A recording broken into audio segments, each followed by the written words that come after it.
I do not. Wherever you are comfortable. Wonderful. All right, thank you. Are my props? Oh, very nice.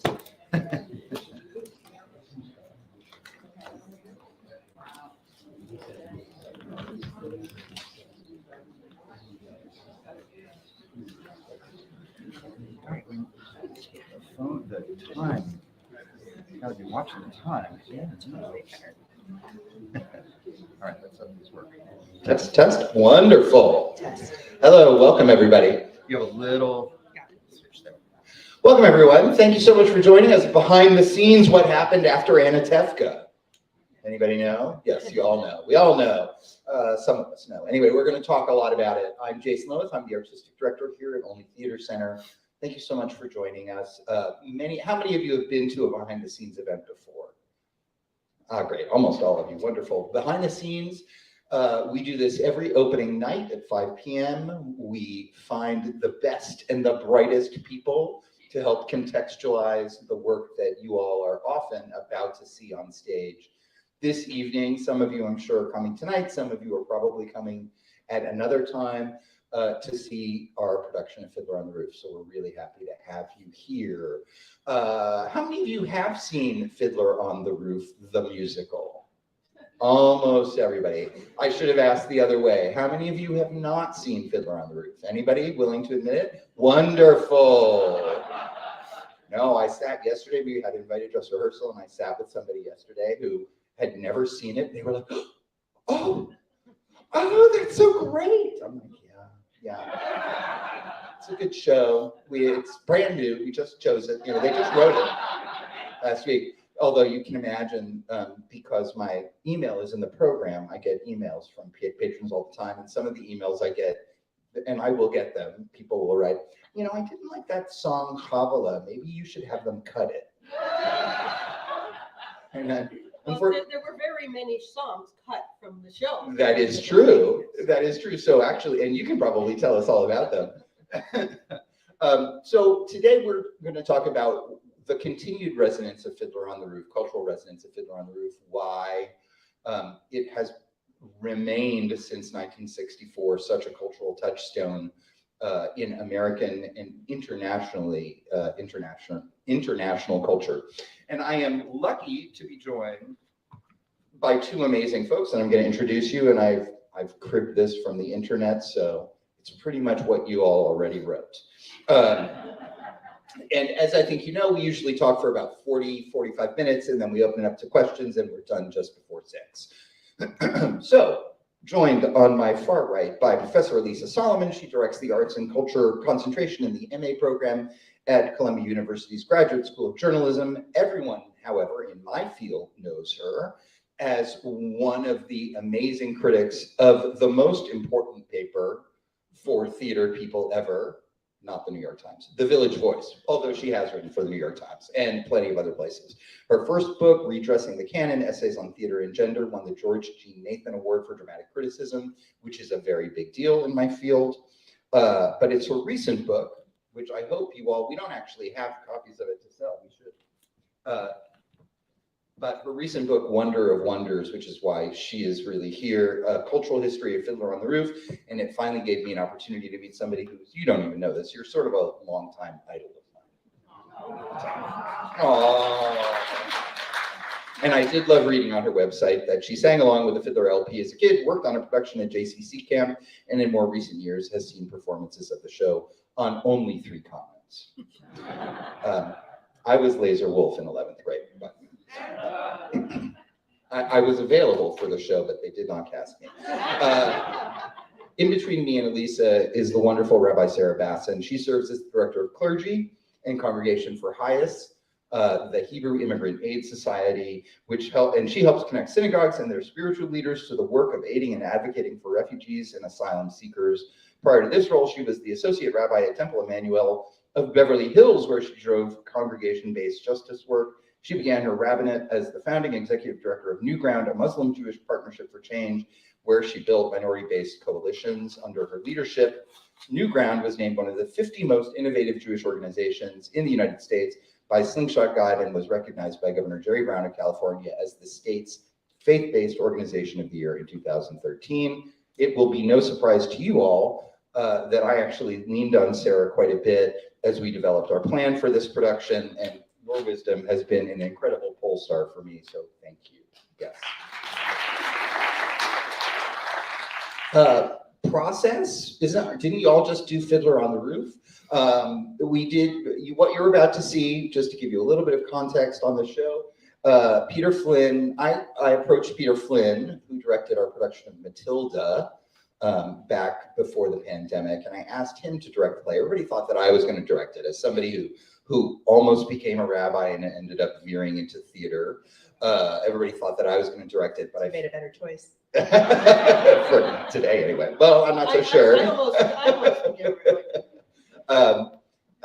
but I wanted to have somebody else to take a fresher look at it, somebody who had not played Laser Wolf at age 11 or whatever, who was as close to this incredible cultural touchstone.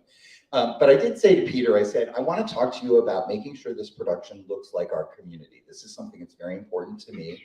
All of you have been to Olney many times, I presume, so you know that that's important to the work we put on stage.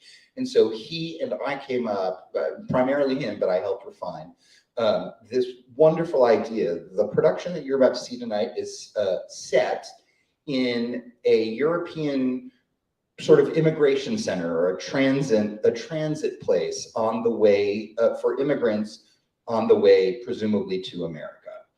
Set in 1905, right after the events of Fiddler on the Roof. You all, since most of you know the show, you know that Tevye, his wife Golda, and their two youngest daughters, Shprinza and Bielka, immediately leave Russia, leave the Pale of Settlement right at the end of Fiddler on the Roof, while the other three daughters remain, one in Siberia, one goes to Poland, and the other, I think, also goes to Poland. The one who marries Chava, who marries Fyetka. So the four remaining members of the family show up in this immigration center, which is full of people from all different places going to presumably America. And what happens, without changing a word or a note, is that Tevye uses tradition, that opening song, to enlist the other immigrants to become basically playing roles in his retelling of their story, of the story of what they did in Anatevka and why they had to leave.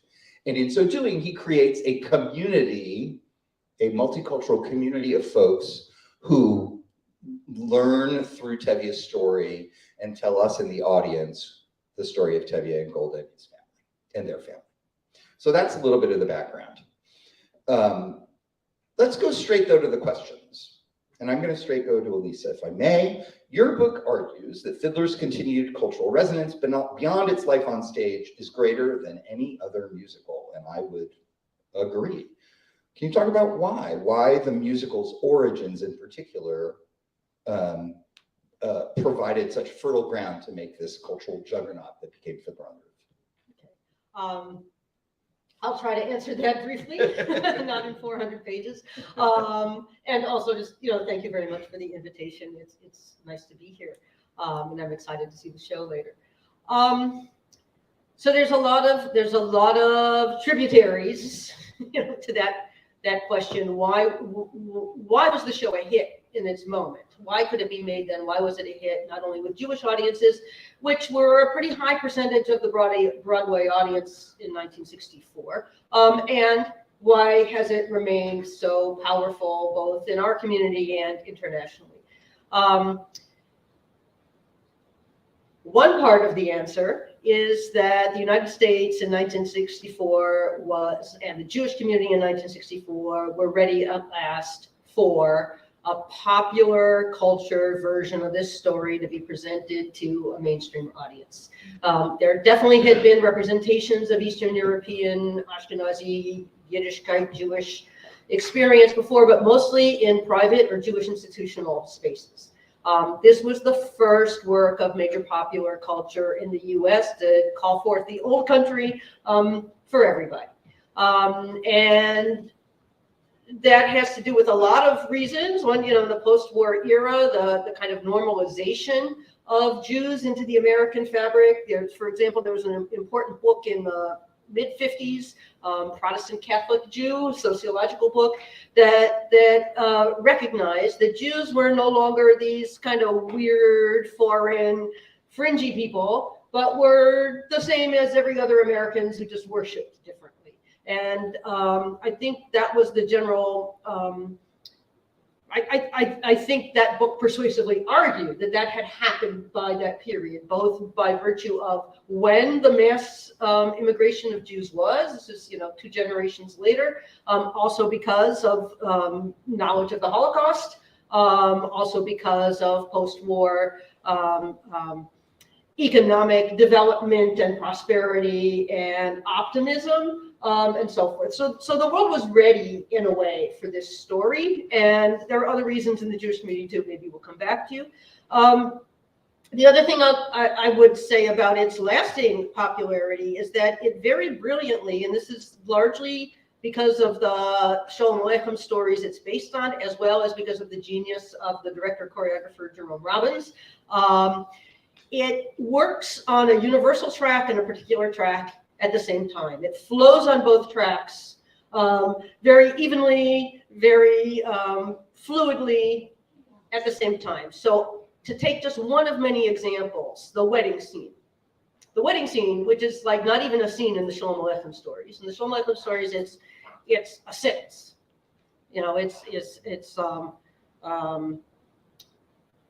We announced the engagement and the next day was the wedding. Or something, or soon after the wedding. That's it. That's all Sholem Aleichem says about it. It's a big scene in the show. In the movie version, it's like 20 minutes long. What happens if you just watch it visually? There's a chuppah, there's a kiddush cup, there's circling the bride, there's everything we were visually. It goes according to the laws of Moses, right? It's a Jewish wedding.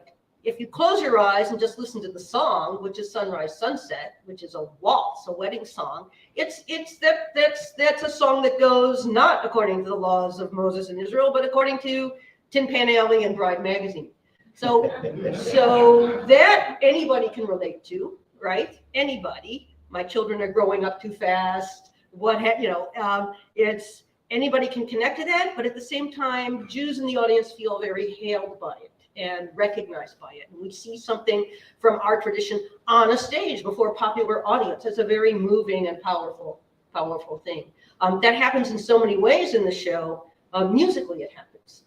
If you think of like the interval that a lot of the songs have, like tradition, may the Lord protect and defend you, Chavarai Nevarech, right? Or Hu Adonai Havarach. Like there's this kind of oral recognition too that I'd say is even subliminal. So I could go on and on, but I think that's enough for sure. No, but it's great. And how bizarre that that I hadn't really heard that, but yes, 100%. Yes. What do you think, and let's turn to you, Sarah.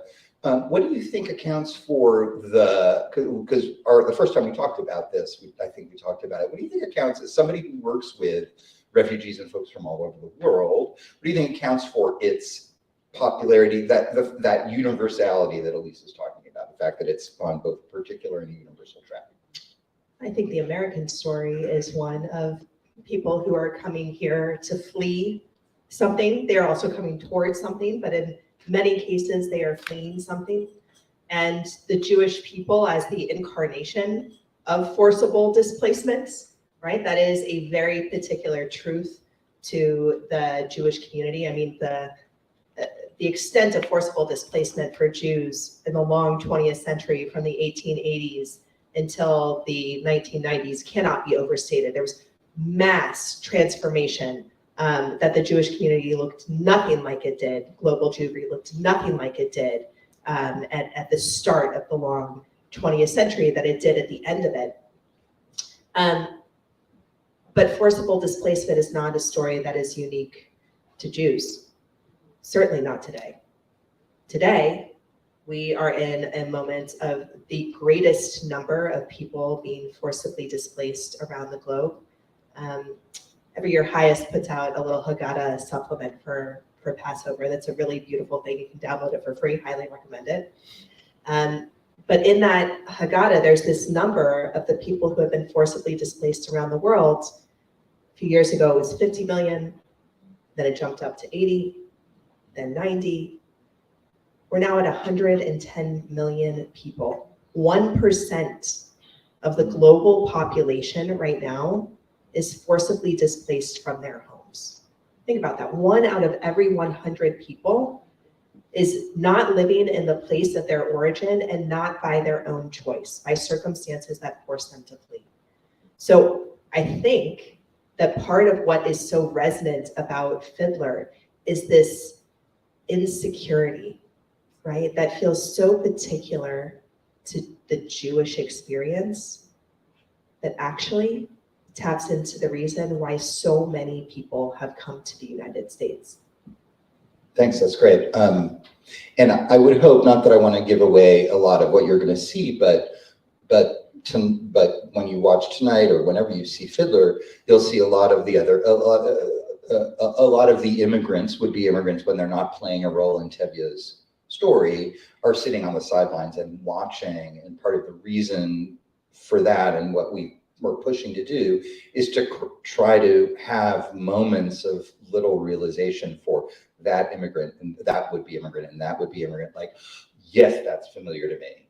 You know, may the Lord protect and defend you is particular to Judaism, but not at all particular to Judaism.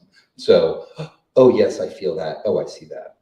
You know, I realize I'm very familiar with HIAS, but maybe others in the audience aren't. Can we take a quick detour and you give us the 90 second or however many seconds? I'm going to take a little more than 90 seconds. Take as many as you want. Because I think it's worthwhile to go through the history. HIAS actually originated right around the timing of these events. It was one of many Jewish organizations, and the Jewish community had gotten really good at doing this because of the forcible displacements and persecution that we had experienced. When we got to new places, we set up shop to help other people come as well from the Jewish community and make sure that they landed on their feet. So HIAS did this for those early displacements coming from Eastern Europe. But basically, the organization used whatever tactics were legal and within our means to help people.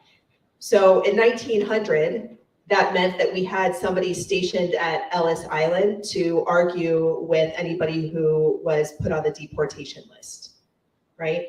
In the 1930s, that meant that we were buying up every possible seat on passenger liners coming from Western Europe. In the 1990s, that meant that we were furnishing apartments waiting for Soviet Jews to come and to settle in the United States. But as the number of Jews around the globe kind of settled, right, that crisis of forcible displacement within the Jewish community began to wane, there's a question of what do we do with this expertise that we have built? And instead of folding, like HIAS could have done, we became one of the 10 refugee organizations in the United States that helps people regardless of their country of origin, their religion, or their background, and that helps them navigate the process of fleeing persecution and violence. And not only that, do we do that in the United States? We're now in more than 24 countries around the globe. We are in Chad, right next to Sudan, handling that crisis that has not been in the news. We are in Ukraine, and we scaled up rapidly when that crisis not only turned into internal displacement, but also people fleeing the country.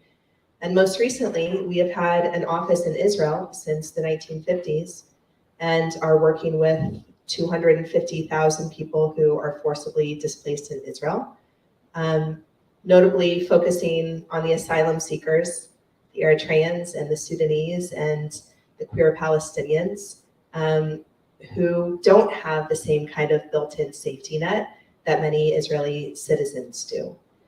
So I'm so proud that in many ways, along with the Fiddler story, right, that walks these lines of the particular and the universal at the same time, that HIAS has also walked that trajectory and taken this experience that we've had and made sure that that other people don't have to suffer the way that we did. Thank you. I want to pull a quote from, pardon me, Alisa's book. You say the show is a global touchstone for an astonishing range of concerns: Jewish identity, American immigrant narratives, generational conflict, communal cohesion, ethnic authenticity, and interracial bridge building among them. It also established the origin story of American Jews as flight from persecution in Eastern European shtetls. Never mind the actual origins of those from urban centers or from Sephardic or Middle Eastern backgrounds, Eritrea, whatever. Can you talk a little bit about how Fiddler has become, perhaps, I don't want to say to its detriment, but in a very weird way has become a sacred war text of this is the foundational Jewish myth in America? That's a really hard question. I mean, I think the first thing is to just say it did for a long time stand as the foundational myth. And I think that's partially, and not through any fault of the creators of Fiddler. They weren't trying to do that. In fact, they like to say this is, the creators of the show were all Jewish. Jerry Robbins, the director choreographer, the book writer Joe Stein, and the music and lyrics writers Jerry Bach and the recently late, lovely, dear Sheldon Harnick. I'll never show all of them. They like to say that they were writing a story of about people who just happened to be Jewish, which was one of those phrases of the mid 20th century in the U.S. that people like to use about themselves. So I think part of it was just in the absence of other examples. There wasn't also a big work of popular culture about people from Sephardic or Mizrahi backgrounds. There wasn't also in popular, and there was, I think, a desire to appreciate this culture. Also, this is the culture that was recently obliterated, right? And it's interesting because, of course, Fiddler takes place in turn of the 20th century. The Holocaust happens later. It's never mentioned, but it hangs over the show. And when Chava and Fietka say they're going to go to Poland, we have a feeling about what that's going to mean for them 30 years later, right? So I think part of it is that the show gave Jewish audiences this usable past of an idyllic shtetl, regardless of what the historical facts were, but that in the absence of this culture, in the place that was sending Jews no longer existed, really. And so a kind of romantic image of that in the face of this cataclysmic loss was something that people really wanted to hang on to, and that was provided by this show through no intentional effort. And has been, yes, and has been, and culturally and commercially has the veneer of sanctity that it has continued thanks to commercial efforts too, among other things. Absolutely, yeah. And I wanted to add something to what Sarah was saying about the universality of the show, which I entirely agree with. I would add that there's also the basic plot, or one of the main elements of the plot is a plot as old as storytelling itself. Dad wants me to marry somebody I don't want to marry. Aristophanes, Shakespeare. This is a very old dramatic trope, and a very productive one that is turned to tragedy and to comedy and into all kinds of forms in between. The genius of Shalom Aleichem, among other things, was, I think this is the maybe only, but certainly rarely, story that tells that story from the father's point of view. You know, usually it's the kids. Right. You know, when we root for the kids, and we do in this too.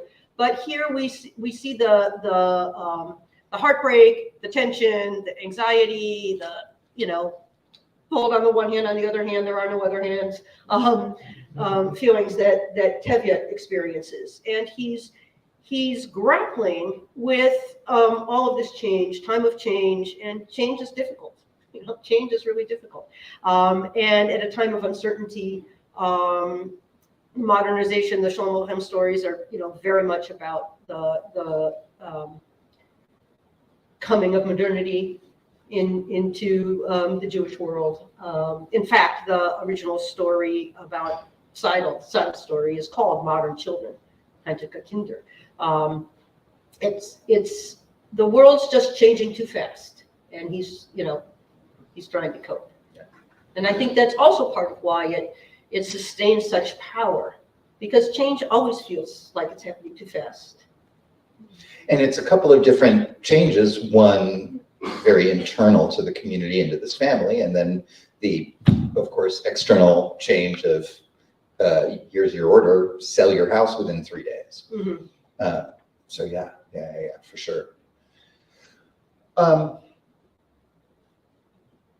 Is the fact that it has this sort of, well, no, let me ask this differently. You point to a few different, in the book, you point to a few different moments after the show's premiere that are really interesting and tell us something about the continuing residence of Fiddler.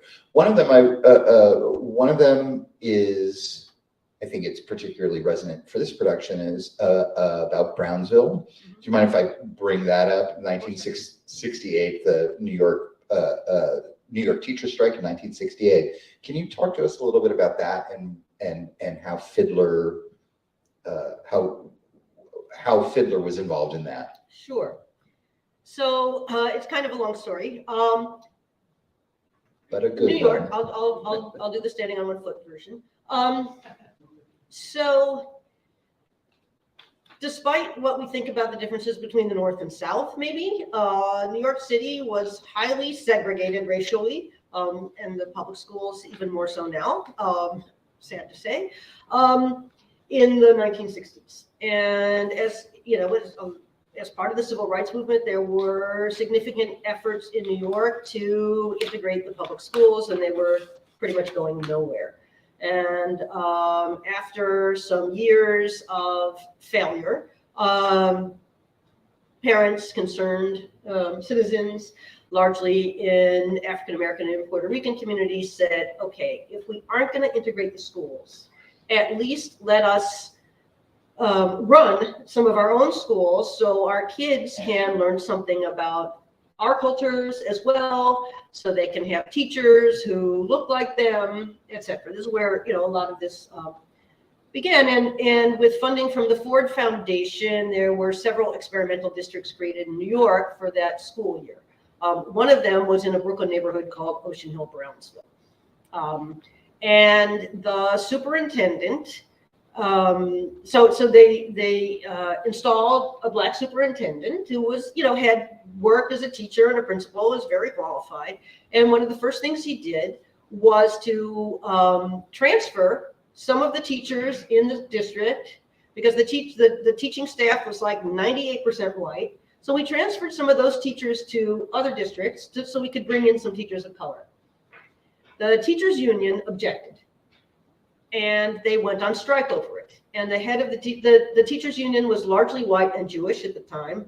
And the head of the teachers union was a very fiery spokesman named Schenker. And it became this very ugly Black Jewish conflagration in Brooklyn, with the teachers picketing and then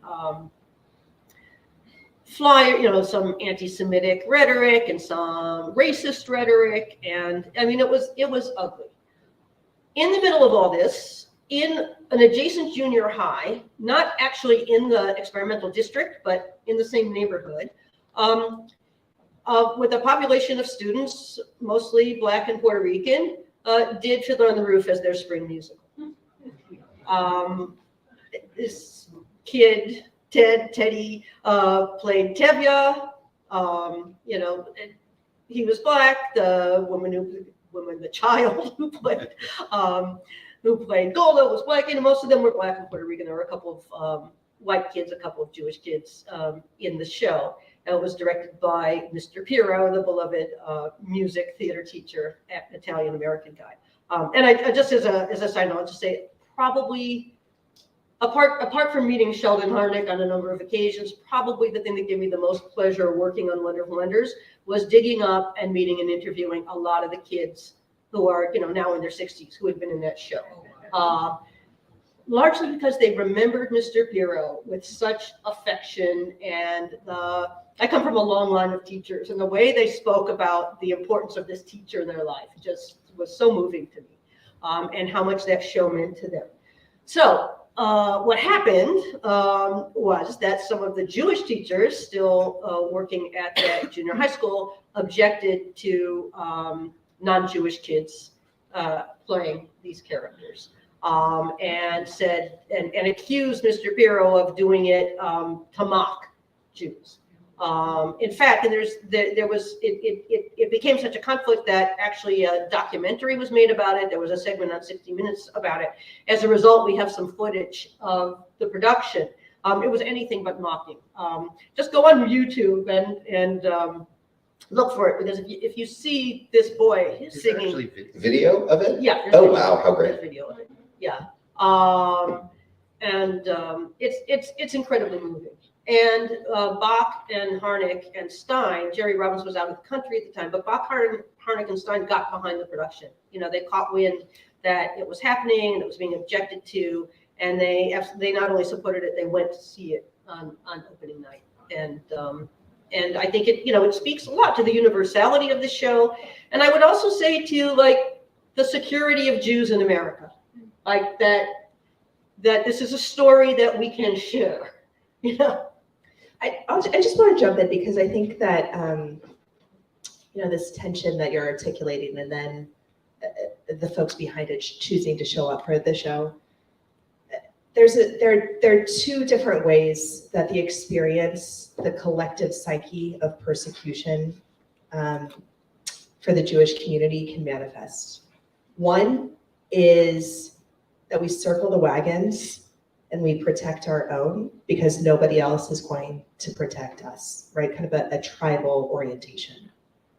The other is we know what it is like to be in that position. We were strangers, so we will be good to the stranger, right? That biblical commandment. There are both strains built into Jewish tradition. And, frankly speaking, I painted one is good and one is bad. There needs to be some level of balance between these two, right? But the place of Jewish security is to be able to operate and say, I am in enough of a secure place that I can take and leverage my people's historical experience for the greater good, rather than focusing on the threat to my own. I'm taking. Isn't it great when I'm the least interesting person on stage? So nice. I just appreciate what you both said about that, the security of Jews in America to make this a story that can be shared, and that traditions can be shared, and leveraging that for a greater good. And then the other side of that being that sort of protective crouch. I would doubt that anybody in this audience is aware, and we do have an online audience. Hello, online folks, thank you for watching.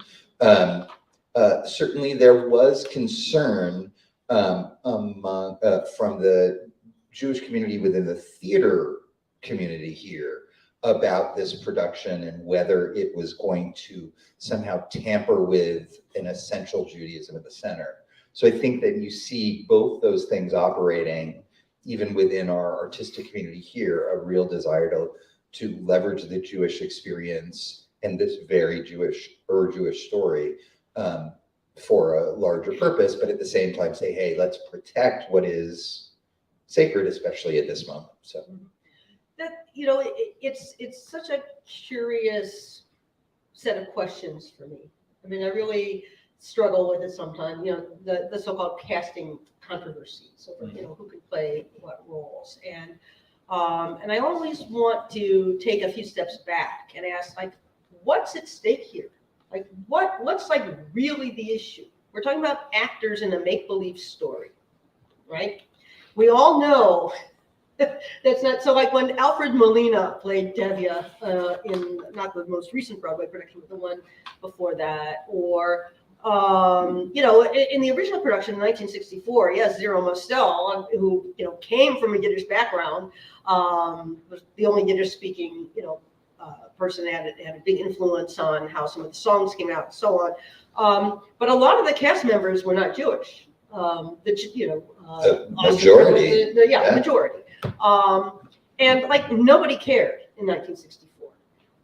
And it's become such a hot question now. And what is it that we're worried about? And I'm not really sure, because I ask myself, well, is it about having a kind of understanding or cultural proximity to the story that somebody else won't have? Not really. I mean, we aren't, these generations later, we aren't really closer to the experience of somebody living in the Pale of Settlement in, 1890 than somebody, like some guy from Scarsdale isn't closer to that than somebody else. So it's not really that. It's, God forbid it should be like a racialized question. Let's please not go there about who counts as a Jew. Not to mention Jews come in all, shapes and sizes and colors and ethnicities, nationalities. So, like, what is it really about? What is this eagerness to say this is ours, we own it, nobody else can have it, nobody else can be in it? I wonder how you think about that as a director, Jason. Thank you. I would actually push back a little bit, given my certainly experience as have been an artistic director for 20 or so years. And I have watched a real cultural shift within the community, of course, that has been accelerated over the past few years, but it is a shift that's long been coming. I'm glad to see Shruti Mukund, our Director of Community Engagement, who helps me put these panels together here. Shruti has been really helpful and instrumental in making sure that we have cultural consultants on any show that we work on, where we're working with a non-mainstream culture, or I should say non-traditional culture. Or non-dominant culture. Thank you, that's a better term. I will tell you, for example, that it was about the third week of rehearsal here in Fiddler on the Roof, that they sent, the director and assistant director sent us an email saying, oh my God, the dramaturgy packet, we need all this information about the Pale of Settlement, we need all this information about Jewish rituals and so on. I said, you know what, I'm going to come in and do an hour.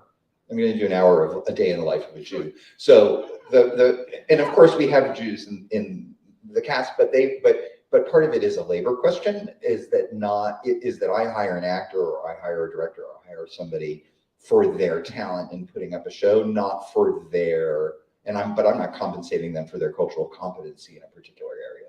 So I think, I will come on as hiring a paid consultant to come in and provide some of that information, I think is extremely important. Absolutely important. No, I'm just saying that the personal identity of the actor, that, like, you can't assume that because, somebody who's, a 28-year-old American actor now from a Jewish family, you can't assume that person knows anything more about the history of the Pale of Settlement necessarily. Maybe if they went to Hebrew school, maybe, Sure. if they had, but it's not by virtue of their DNA. I would say, I think you're right. It's not about cultural competency. I think what it is about is an anxiety about the real understanding of anti-Semitism, right? Anti-Semitism is not anti-Black racism, is not Islamophobia, is not violence directed against the queer community, right? It is every type of hatred, yes, is intertwined and has its own particularities. And I think that sometimes that anxiety can be misdirected into particular concerns around casting as a way to have some place to direct what is a larger and valid concern of is this going to be sensitive and hold the real truths of my community and give them due justice, and not paper over them. I mean, I serve as a consultant for some film and TV productions, and have done some, related to the Holocaust. And a lot of what I advise around is to not try to moralize the story and give it a happy ending and help people feel good walking out of the theater as if because those characters made particular choices that they therefore got to survive, because that is an insult to the memory of all of those who have perished. And spent a lot of time navigating in the Jewish community appropriately and misappropriately placed anxiety that I think is real around anti-Semitism. I agree. I think that's really interesting. I've lost it. It was, I had something great to say, but now I've lost it. And the good news is that it's 5:45, so I can open it up for questions. So to sort of save face a little bit. Glad we ended on a anti-Semitism high point. Yeah. Yes, I was going to say something about melting pot versus, which is a term coined by playwright Israel Zangwill in 1909 from his play, The Melting Pot, which is the way we've often thought about what this country is, but over Which the past... has a story, by the way, about a daughter who doesn't want to marry the guy daddy wants her to marry. Indeed. And now, of course, we think about our country, the power, or at least I do, the power of our country coming from being more of a stew, or as opposed to a stew of very different ethnicities that makes us richer, which is, I think, part of that cultural shift is part of what's behind a lot of the questions, a lot of the anxiety that we feel all over the place. Would be delighted to open it up for questions. So whether from online or out in the audience, I'm going to go here. Okay, so I want to. And I'll repeat the question. I want to follow up on what you all were just talking about. As a white person, I've spent the last several years learning about and trying to become more sensitive to cultural appropriation, which was a new concept for me a couple of years ago. And also appreciating what people who are of other ethnic groups mean by representation. I often, though, part of that for me as a Jew has been to flip it. And in my mind, I spend a lot of time wondering about what is, if anything, being culturally appropriated from the Jewish experience and about representation, which I think is part of what you all were just talking about, but you didn't address that aspect of it maybe exactly. So if you could speak to that, I'd appreciate it. My eyes are getting a little wide. It is a very active conversation right now, and I think it is active because there is an increase in anti-Semitism.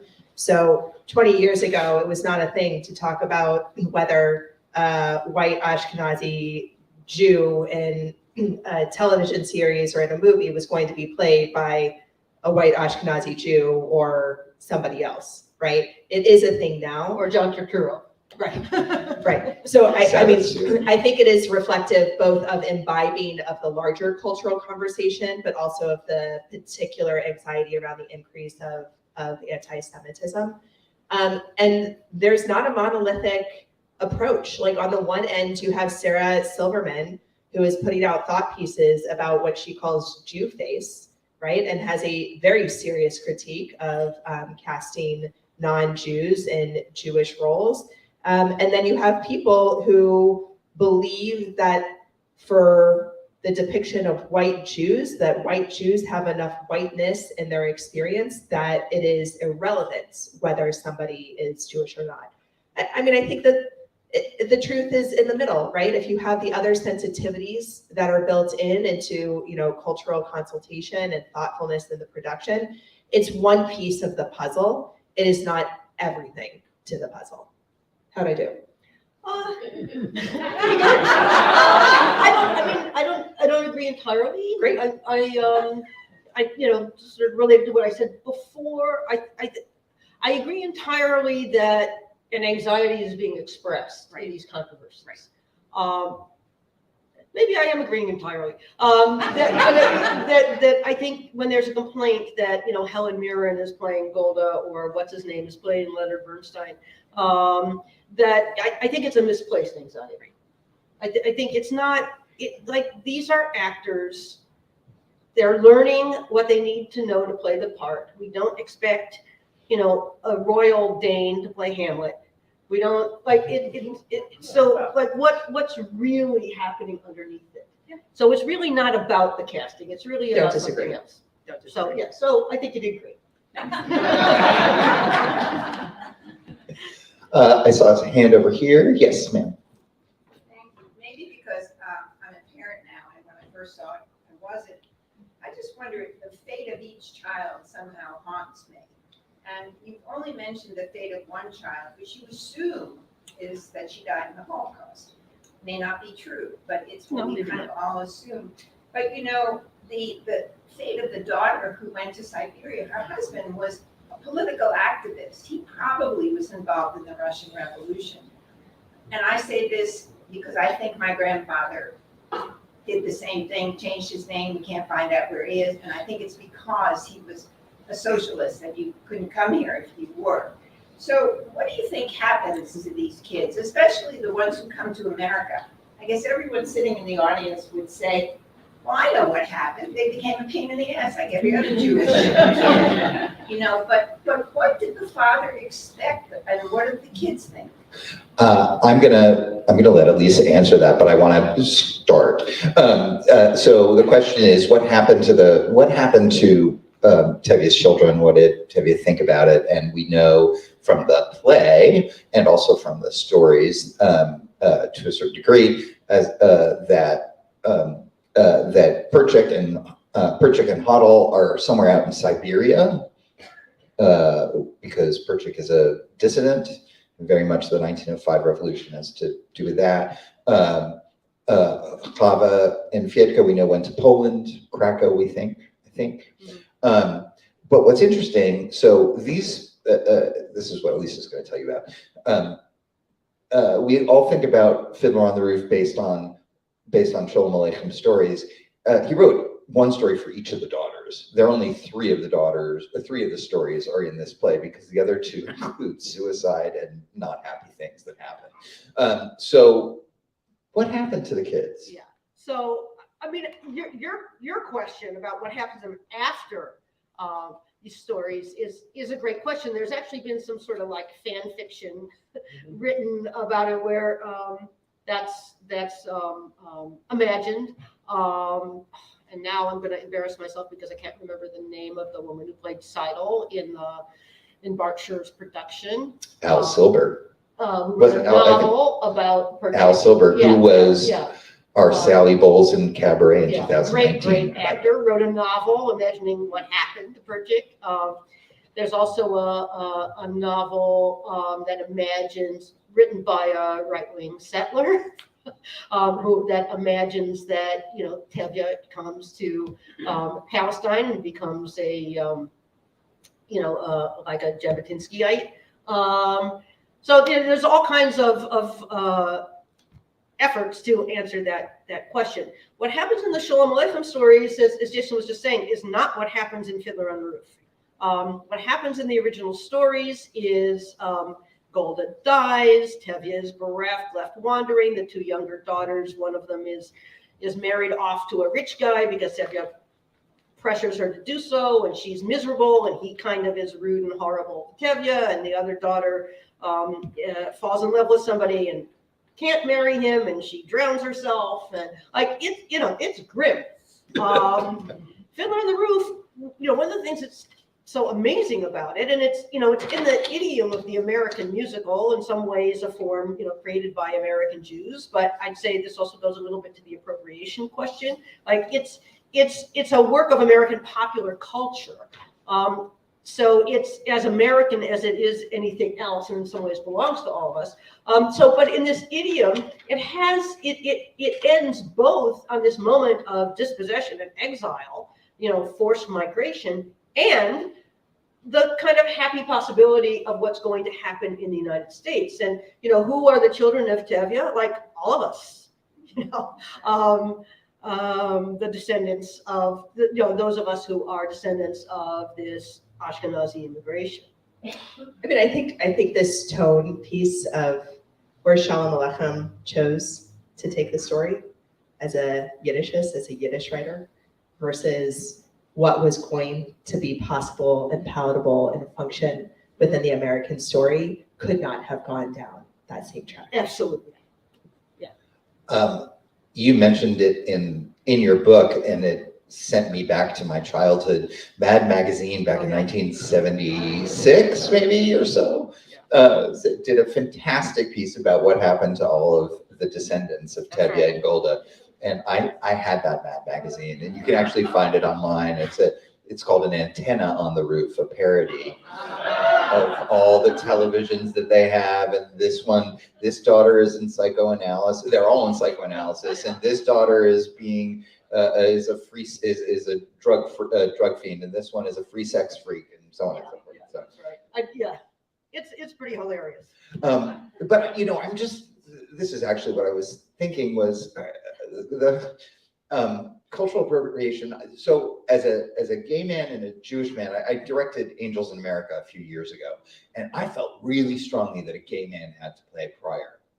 I didn't feel as strongly about any of the other roles in Angels in America, but I was like, a gay man really has to play this role. And I think part of it is the time. It's what you were referring to, Alisa, the time distance between. None of us were part of the Pale Settlement. If we're lucky, we had grandparents who told us something about it. But that's now an important, very important part of who Ashkenazi Jews are, but it's long ago. Whereas when I was directing Angels in America, I'm very familiar with the AIDS crisis. I lived through the AIDS crisis, or at least the later stages of it. And to have an actor who was familiar with that was really important. So I think time is part of it. I agree. Cultural, temporal proximity, different kinds of proximity matter. Yeah. But that's not usually the question that's really being asked when some of these controversies erupt. Sure. Yeah. I keep going back to that. Let's go to something else. Another question. Anybody? Yes, ma'am. So Garfield was really great.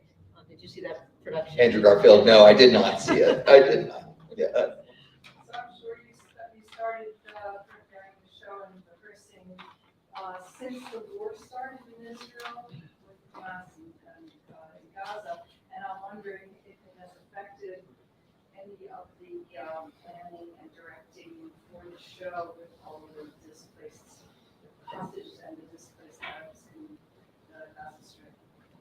Thank you for the question. The question is, how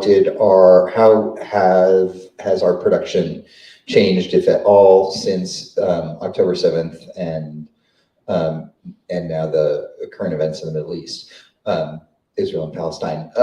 We started rehearsal on October 11th. So that was an extremely emotional, the whole period obviously has been very emotional, but it's a very emotional moment to start working on a play that is so whether or not it is American musical theater or sacred Jewish text. It was a very sensitive moment and a lot of anxiety. I think we, and I spoke at some length at the first rehearsal. Some of you were there, I think, at the first rehearsal about why it is now even more important for us to do a show and say we are sharing this story in hopes of understanding its universality in the way that we're producing it. I wouldn't say that we have changed much of what we had planned. I will say we have tried to be as culturally sensitive to every viewpoint and there are obviously a lot of Jewish folks in the cast, both Ashkenazi Jews and Jews of color in the cast. So we've tried to be extremely sensitive and create a safe space for them to be able to discuss the world around us. I think it has put a huge amount of pressure and extra anxiety on the creators of this production. But I wouldn't say that it's changed much. I do think I have probably since then been more involved with this production than any other production that I don't direct, in terms of being that sort of cultural consultant to ensure that the Judaic center of the show is intact, but which it always has been. But thank you for the question. I think we have time probably for one more. Yes, Shruti. As a follow-up to that question, I have a question for Sarah. Like, how has your services changed now in Israel? So the question is, what is HIAS doing in Israel on account of what's happened to October 7th? So prior to October 7th, the primary population that we worked with was supporting legal services for non-Jewish asylum seekers coming into Israel, people from Eritrea and Sudan, Ukrainians, and Palestinians, LGBTQ Palestinians who were coming into Israel proper. So the important thing about having an office on the ground and having a global emergency services network is that we were able to scale up quickly and to respond speedily, not only to the needs of the communities that we were already serving, but for the, I think it was an estimated 250,000 internally displaced in Israel. HIAS is a Jewish values-based organization, but it is a humanitarian organization, which means that we intentionally serve people of all backgrounds. So what that has meant for us is that we are doing our best to find the partners to get aid wherever it is most useful. And it just happens that right now, the place that we are situated is in Israel, not in Gaza. But what's pretty typical of how we handle emergency responses is that if we're not there ourselves to be able to help, that we try to identify the partner organizations who are in a position to help. So this is one of those things where HIAS is not taking any sort of political stance about what should happen or shouldn't happen militarily. What we are focused on is tending to the needs of the people who are forcibly displaced in Gaza and who are suffering in Gaza, and the people who are forcibly displaced and suffering in Israel, because humanity is humanity is humanity is humanity, and a life is a life is a life is a life, and that is the value that we will not walk away from.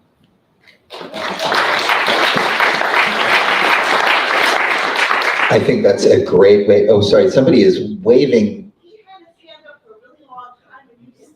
Oh, I'm sorry. Is that, oh, and it's Barry. It's one of my board members too. Somebody's in trouble. Barry, do you want to take us past our time? We are, I don't want to make anybody late for dinner, particularly since my wife is waiting for me upstairs. I think we're fine. Thank you, Barry. Well, you can ask the question at dinner. Thank you all so much for being part of this behind the scenes conversation. Join me in thanking Professor Alisa Solomon and Rabbi Sarah Bassin. Thank you for the conversation. Thank you for joining us.